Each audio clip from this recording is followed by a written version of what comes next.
رکشا والے میٹر میں گڑبڑ نہیں کیے ہیں، یہ بھی ایک دعوت ہے۔ کاروبار صحیح کر رہے ہیں، گوشت کی دکانیں، غلے کی دکانیں، اناج کی دکانیں، کپڑے کی دکانیں، موبائل کی دکانیں، کمپیوٹر کی دکانیں، لیکن کام مشہور ہے۔ مسلمان دھوکہ نہیں دیتا، مرتا مر جائے گا، دھوکہ مسلمان نہیں دیتا۔ یہ نبی کی سیرت ہے، یہ نبی کی دعوت و تبلیغ ہے۔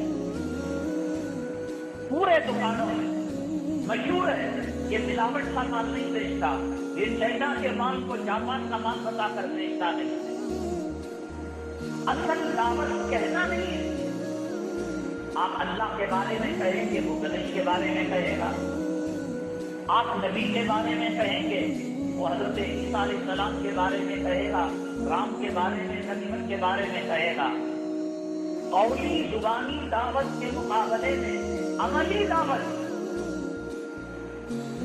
ایک مسلمان کی ایک یہودی کی دکان ہے بازار میں، واقعہ لکھا ہے، خریدار آیا مسلمان کی دکان پر، کہا کہ راشن دو، چاول دو، آٹا دو، تیل دو۔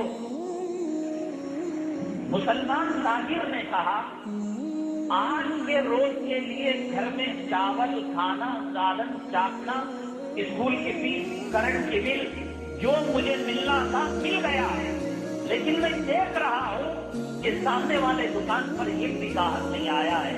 برائے مہربانی آپ وہاں سے خرید لیجیے تاکہ آپ کو مال بھی مل جائے اور بیچارے کے گھر کا گزران بھی ہو جائے۔ یہاں تو جھوٹ بولا جاتا ہے، صاف پورے بازار میں یہ بھاؤ کی چیز نہیں ملے گی، ایسا مال نہیں ملے گا، پھر جا کر واپس آئیں گے، میں مال نہیں دوں گا۔ وَيْلٌ لِّلْمُطَفِّفِينَ الَّذِينَ إِذَا اكْتَالُوا عَلَى النَّاسِ يَسْتَوْفُونَ وَإِذَا كَالُوهُمْ أَوْزَنُوهُمْ يُخْسِرُونَ۔ تباہی بربادی، ویل جہنم کی ایک وادی ہے جس سے جہنم خود روزانہ 70 مرتبہ پناہ مانگتی ہے۔ اے اللہ، اس کا عذاب، اس کی تکلیف اور اس کی آتشی شعائیں ہمیں ستا رہی ہے، اللہ اس سے ہمیں پناہ میں رکھ۔ جہنم خود جہنم سے پناہ مانگتی ہے۔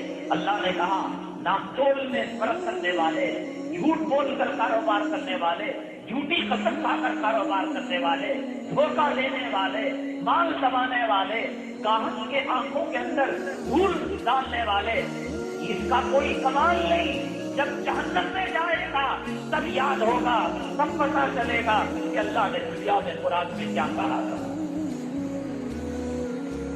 تو گیا وہ سودا یہودی کی دکان میں لیا۔ یہودی نے کہا آپ وہاں سے واپس آ گئے، کیا دال چاول شکر اس دکان میں نہیں تھی؟ ٹھیک، لیکن اس نے کہا کہ آج سے گزارے کے لیے اللہ نے دے دیا ہے، آپ کے یہاں کوئی گاہک نہیں آیا، دے دیا وہ۔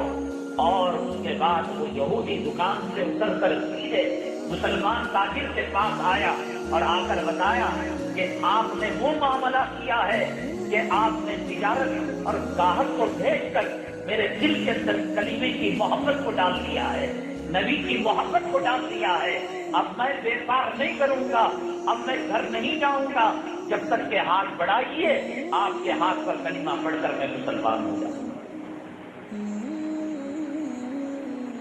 مسلمانوں کے پاس بڑے بڑے کاروبار تھے، مٹھائی کا کاروبار مسلمان کرتا تھا، پنساری کا کاروبار مسلمان کرتا تھا، کپڑے کا کاروبار مسلمان کرتا تھا، غلے اناج کا کاروبار مسلمان کرتا تھا، لوہے کا کاروبار، لیپ کی شاپیں، سارے کاروبار تباہ ہو گئے، برباد ہو گئے۔ جھوٹ، مکاری، عیاری، جو دیانت تھی، جو امانت تھی، جو صداقت تھی، جو سچائی تھی، کہتے ہیں کہ غیر کے دکان پر بھروسہ کیا جا سکتا ہے۔ اب اگر کہو مسلمان بنو، انہوں نے مسلمان کو لڑتے ہوئے دیکھا ہے۔ کوئی قرض دے کر مسلمان کو بچ سکتا ہے؟ لیتے وقت اپنا ماتھا اس کے قدموں پر رگڑ دے گا، اس کی چپل اٹھا کر سر پر رکھے گا۔ آپ جیسا سخی کوئی نہیں، آپ جیسا حاصل صاحب کوئی نہیں۔ اللہ نے آپ کو نوازا ہے، آپ کے نام کے چرچے ہیں، ہماری بیوی بھی دعا دیتی ہے، افطاری میں بچے بھی دعا دیتے ہیں۔ قرض مل گیا، کہا 10 دن کے لیے، مہینے کے لیے، 3 مہینے کے لیے، پوچھ کر تو دیکھے قرض دینے والا کہتا ہے اس کے میں نے جو چکر لگائے اتنے چکر کاروبار میں لگاتا تو اس کا ڈبل کما لیتا. قرض دینا دشمنی بول لینے کے برابر ہے. یہاں معاملات آج لیپ کا کاروبار، پنساری کا کاروبار، مٹھائی کا کاروبار آج کون کر رہا ہے؟ مارکیٹ میں کون چھایا ہوا ہے؟ نا یہ تو دھوکے باز ہیں. فریج کی مرمت کرنے والے، اے سی کی مرمت کرنے والے، گاڑیوں کی مرمت کرنے والے خون کے آنسو روئیں گے. 10 روپے کا مال گیا تھا اور اس نے 1000 روپے لے لیے، بس دعائیں نکلیں گی. اور پھر جا کر غیر مسلم سے کہو قولوا لا الہ الا اللہ تفلحون، تم کلمہ پڑھو تم کامیاب ہو جاؤ گے. وہ کلمہ کیا پڑھیں گے؟ کلمہ پڑھنے والوں کو دیکھ رہے ہیں، ان کے محلے گندے ہوتے ہیں، ان کی عورتیں لڑائیاں کیا کرتی ہیں، ان کی عورتیں فاحشہ اور بازاری عورتوں کے لباس پہنا کرتے ہیں. ان کو قرض دے کر کوئی جی نہیں سکتا، ان سے معاملہ کر کر کوئی جیت نہیں سکتا. کیا کلمہ پڑھیں گے؟ وہ گھٹنا بابا نا. کئی مرتبہ سنا ہوگا، ایک واقعہ مشہور ہے. ایک عیسائی ایک مسلمان سے قرض لیا، مہینے کا وقت تھا، 2 مہینے کا وقت تھا. ایسے حالات آئے کہ قرض وہ واپس نہ کر سکا. مولویوں کے پاس گیا، پنڈتوں کے پاس گیا، روڑیوں کے پاس گیا، پولیس اسٹیشن گیا، عدالت گیا، مسئلہ حل ہونے کا نام نہیں. آخر کہا یہ تو عیسائی ہے، میں چرچ جانا چاہیے، پادری کے پاس جانا چاہیے.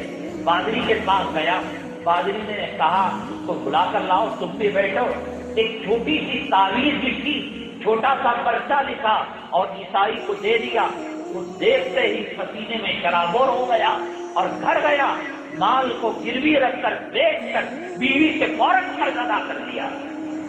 مسلمان ہنستا بکا، اسٹیشن گئے کام نہیں بنا، عدالت گئے کام نہیں بنا، اور بڑے بڑے روڑیوں کے پاس گئے کام نہیں بنا. کیا اس نے جادو کی پڑیا دے دی؟ اب اس کو قرض ملنے کی خوشی سے زیادہ تجسس ہونے لگا، تشویش کے اندر پڑ گیا، کشمکش کے اندر پڑ گیا. آخر دین کیا اس نے نہیں تعلیم؟ اس نے کہا کہ تمہیں آم کھانے سے مطلب یا تیس گننے سے مطلب، درخت گننے سے مطلب ہے، کھا لو آپ، مل گیا مال. نہیں اس میں سے آدھا ہونا تو واپس کر دے. تو وہ جادو کی پڑیا کیا ہے بتا. تو اس نے کھول کر بتایا، اس کے اندر لکھا ہوا تھا تم عیسائی قوم کے ہو، عیسیٰ علیہ السلام کو ماننے والے ہو، کب سے تم مسلمان ہو گئے؟ نام خراب کر رکھا ہے، چہروں پر سنت نہیں. قرآن نے کہا سیماہم فی وجوہہم من اثر السجود. اولیاء اللہ اذا رؤوا ذکر اللہ، ان کی امانت، ان کی دیانت، ان کی صداقت، ان کی سچائی، ان کے بول کے مٹھاس، ان کے معاملات کی صفائی، ان کو دیکھ کر اللہ کی یاد تازہ ہوتی ہے. فریج ریپیئر کرا کر دیکھیے، الیکٹریشن کا کام کرا کر دیکھیے، قرض دے کر دیکھیے، بچیں گے؟ کہیں گے نہیں. وہ لوگ آن لائن کام کرنے والے ہیں، 150 زیادہ لے لیتے ہیں مگر دھوکہ نہیں دیتے.